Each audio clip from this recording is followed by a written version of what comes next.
सो हे बच्चा पार्टी, जैसा कि हमने पिछले लेक्चर में डिस्कस किया कि डायपोल क्या है, इलेक्ट्रिक फील्ड लाइंस क्या है और इलेक्ट्रिक फील्ड इंटेंसिटी क्या है। सो इलेक्ट्रिक डायपोल से रिलेटेड हमारा अगला टॉपिक है, तो फटाफट क्यों ना उसको एक बार रिपीट किया जाए कि जैसा कि मैंने लास्ट डेफिनेशन में आप लोग को बताया था कि ये अपने पास क्या हो गए, 2 पॉइंट चार्जेस हो गए, plus q and minus q. According to the definition they are separated by distance 2a। अब ये मिड पॉइंट पे जो सेंटर ऑफ डायपोल होगा तो यहाँ से डिस्टेंस क्या हो जाएगा, a और a। और अगर हमें कोई बोले कि भाई साहब जो डायपोल इसका फॉर्मूला क्या है, तो तुमको पता है ये P इक्वल्स टू 2a/q, ये अपने को क्या मिल गया, डायपोल का फॉर्मूला। और इसका जो यूनिट होगा तो यूनिट भी हमें याद होना चाहिए, दैट इज कूलम मीटर, या प्यार से सेंटीमीटर बोल लो याद रखने के लिए।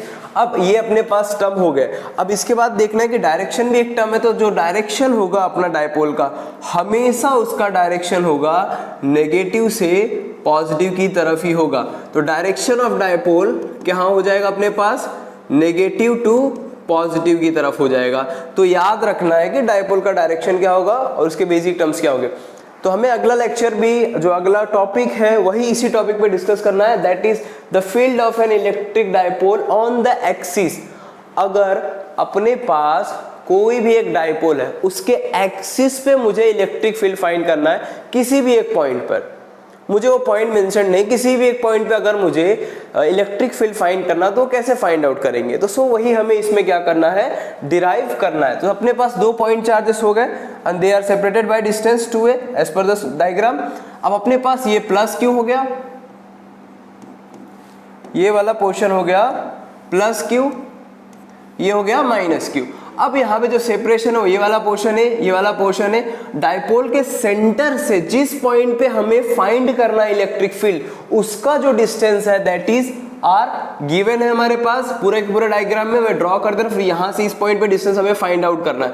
अब जब इस पॉइंट पे हमें फाइंड आउट करना है तो सबसे पहले हमें डिस्टेंस पता करना पड़ेगा ना, कि अगर मैं डायपोल के सेंटर से डिस्टेंस ले रहा हूं तो पॉजिटिव वाला डिस्टेंस कितना होगा और नेगेटिव वाला डिस्टेंस कितना होगा। अगर मैं इस पॉजिटिव पोल के लिए बात करूंगा तो टोटल डिस्टेंस में से ये वाला पोर्शन क्या होगा, ये वाला पोर्शन माइनस होगा। दैट मीन्स जो डिस्टेंस हो जाएगा for positive charge, positive charge के लिए क्या हो जाएगा, टर्म चेंज होगा, चेंज होकर के क्या हो जाएगा अपने पास r माइनस a। अब नेगेटिव के लिए भी सेम टर्म होगा, तो यहां पे लिख दो फॉर नेगेटिव, तो वो हो जाएगा r प्लस a। क्यों, क्योंकि सेंटर से ये वाले पॉइंट में a आ रहा है, दैट मींस r में से a माइनस करेंगे तभी ये वाला पोर्शन मिलेगा अपने को। और अगर नेगेटिव है तो r में ये प्लस ऐड होगा, तब जाके हमें क्या मिलेगा, नेगेटिव वाला टर्म मिलेगा। सो उसी का यूज करके हमें क्या करना है, आगे डिफाइंड आउट करना है। तो अगर मैं इस पॉइंट P पे पॉजिटिव चार्ज की वजह से अगर मैं इलेक्ट्रिक फील्ड फाइंड करता हूं तो क्या होगा। So as per the definition क्या होता है अपने पास, as per definition of electric field का लास्ट लेक्चर मैंने डिस्कस किया था, that is E equals to KQ/R²। ये मैं किसके लिए बात कर रहा हूं, सपोज मैं पॉजिटिव चार्ज के बारे में बात कर रहा हूं, तो अपने पास K भी है, Q भी है, लेकिन भाई साहब डिस्टेंस क्या है, चेंज है। क्योंकि पॉजिटिव के लिए डिस्टेंस क्या है, R माइनस a, तो ये क्या हो जाएगा, R माइनस a का होल स्क्वायर हो गया। अब सिमिलरली क्या हो जाएगा, ये नेगेटिव के लिए भी हो जाएगा। So E equals to KQ/R plus a का होल स्क्वायर। अब दोनों के लिए मिल गया, लेकिन दोनों का डायरेक्शन क्या है, अपोजिट है, तो हमें नेट क्या निकालना पड़ेगा, इलेक्ट्रिक फील्ड निकालना पड़ेगा। सो नेट इलेक्ट्रिक फील्ड अगर मुझे फाइंड करना है तो नेट इलेक्ट्रिक फील्ड मुझे मिलेगा जो टर्म्स हमारे पास है वहां से। सो यहाँ पे होगा net E at point P। So वो हो जाएगा E इक्वल्स टू प्लस की वजह से और माइनस की वजह से जो भी होंगे उसके इलेक्ट्रिक फील्ड्स वो में मिल गए हैं, क्योंकि यहाँ पे हमने पहले ही डिराइव कर लिया उनको। अब प्लस क्यू की वैल्यू क्या है अपने पास, ये रही KQ/R माइनस a का होल स्क्वायर। सो लिख दो यहाँ पे KQ/R माइनस a का होल स्क्वायर माइनस, क्योंकि चार्ज यहाँ पे माइनस है तो दूसरा टर्म क्या होगा अपने पास, KQ/R प्लस a का होल स्क्वायर। ये अपने पास टर्म मिल गया।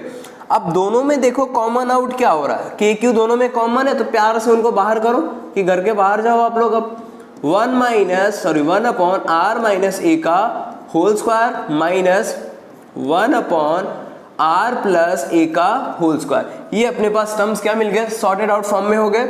अब इसके बाद हमें इनको और क्या करना है, ब्रेक करना है। अब और ब्रेक करना है दैट मीन्स हमें इनको क्या करना पड़ेगा, और सिंप्लीफाई करना पड़ेगा। तो यहाँ पे हम एलसीएम लेकर के भी क्या कर सकते हैं, कर सकते हैं। एलसीएम लेके करेंगे तो वो टर्म्स हमें क्या होंगे, इजीली मिल जाएंगे।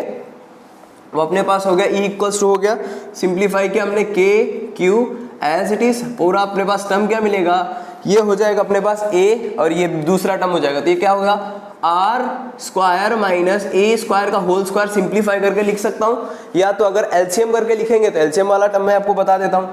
एलसीएम वाले टर्म में अगर लिखते हो तो ये हो जाएगा अपने पास आर माइनस ए का whole square are plus a का होल स्क्वायर। तो यहाँ पे जब एलसीएम लेंगे दैट मीन्स यहाँ पे प्लस होगा, यहाँ पे माइनस होगा। तो ये क्या हो गया, आर प्लस ए का whole square minus R minus a का होल स्क्वायर। क्लियर। अब अपने पास के क्यू एज इट इज है, सो ए प्लस बी का होल स्क्वायर याद होना चाहिए, A R square plus 2AR plus a square. ये हुआ पहला टर्म माइनस, दूसरा टर्म क्या होगा अपने पास, R square minus 2AR plus a square. दूसरा टर्म भी मिल गया हमें। अब हम इसको सिंप्लीफाई करके ऐसे लिख सकते हैं as per the formula r square minus a square का होल स्क्वायर हो गया। इतने टर्म्स अपने को क्या हो गए, मिल गए। अब अपने अगर सिंप्लीफाई करेंगे इसको दैट मीन्स यहां से क्या हो जाएगा, के क्यू एज इट इज मिला। अब r square plus 2AR plus a square minus r square plus 2AR minus a square upon r square minus a square का होल स्क्वायर। अब इसमें कैंसिल होने वाला टर्म क्या है, तो कैंसिल के लिए हम रेड कलर यूज करें ताकि सिंप्लीफाई पता चले। पहला टर्म क्या हुआ, आर स्क्वायर से आर स्क्वायर कट गया, ए स्क्वायर से ए स्क्वायर कट गया। अब अपने पास ये दोनों टर्म ही बच रहे हैं। ठीक है, जब ये दोनों टर्म ही है अपने पास, हमें उनको क्या करना पड़ेगा, सिंप्लीफाई करना पड़ेगा। दैट मीन्स क्या हो गया, के क्यू दैट मीन्स 2AR क्या हो जाएगा, 2 2 4AR upon r square minus a square का होल स्क्वायर। और एज पर द फॉर्मूला हमें याद है कि डाइपोल का फॉर्मूला क्या होता है, P इक्वल्स टू 2AQ। तो यहाँ पे मुझे ब्रेक करना पड़ेगा। दैट मीन्स मैं इसको क्या लिख सकता हूँ, 2 into 2AQK upon r square minus a square का होल स्क्वायर मिल गया अपने को। अब इसको और सिंप्लीफाई करना तो क्या हो जाएगा, 2KP upon r square minus a square का होल स्क्वायर। ये अपने को ई की वैल्यू मिल गई कि यहाँ पे ई की वैल्यू क्या होने वाली।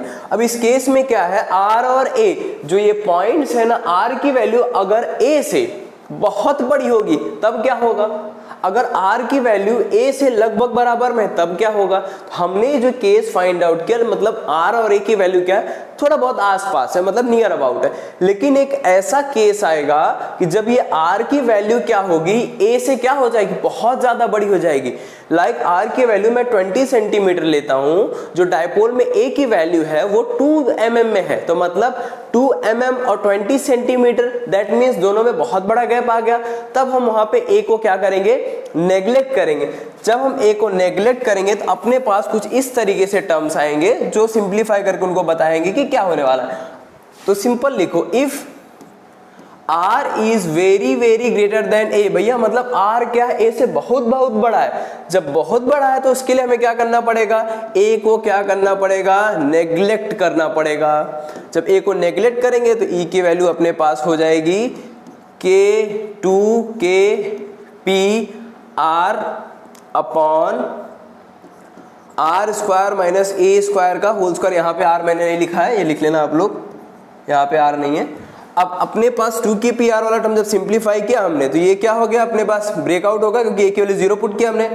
2KP r upon r power 4 that means यहाँ से आया कैंसल हुआ। सो ई की वैल्यू क्या मिल गई अपने को, 2KP अपॉन आर क्यूब।